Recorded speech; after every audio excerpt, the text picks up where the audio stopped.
which was 100%. It was a bad one. And then I had another one exactly 7 years later, which was an MI, but it was there was less damage because of the damage that had already been caused by the first one. So we're just doing this now just to try and build up endurance and get me a little bit tougher and do some of the stuff that you need to do to be heart healthy. So that's why I'm here. So how this heart attack arrived? The first one I was 45, and the second one I was 52. And with me, it was... at home, at your job, during sports? No, the first one happened, I was out for the evening. It was the first day of my holiday. I was actually sitting in a coffee bar. And the second one, I have to be careful how I say this, Diamond. It was in the midst of treatment. And I was at the hospital at the time, so it happened at the right place. Is that the right way to describe it, Diamond? Yeah. So that's pretty well what happened.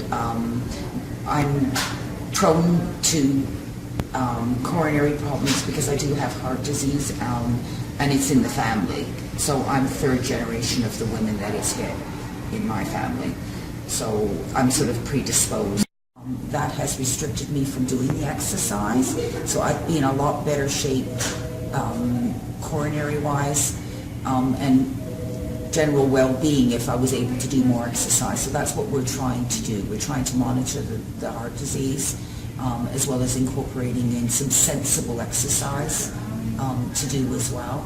The more exercise you do, someone said to me recently, the better off you'll be. So is it possible for you to go to the gym and to walk, to run on the street? Well, I'm not working right now, obviously because of everything that's been going on, but I'm here doing the exercise on the advice of my cardiologist. My cardiologist wants me to do it. He wants the endurance built up. They want me to try and get my heart rate to where it needs to be and be able to sustain it. It's one thing getting it up to where it needs to be every so often, but I have to be able to sustain it for a length of time as well. So that's what we're working towards. That's why I'm here. Are you afraid to have a third attack and to... Yes. I've tried to take the viewpoint that I have to control this. I can't let this control me. And I have lots of very, very good people involved. And that's half the battle. If you've got good people involved and you have lots of good advice, you'll get there. You know, you can't live for fear, and I've kind of gotten past that point now.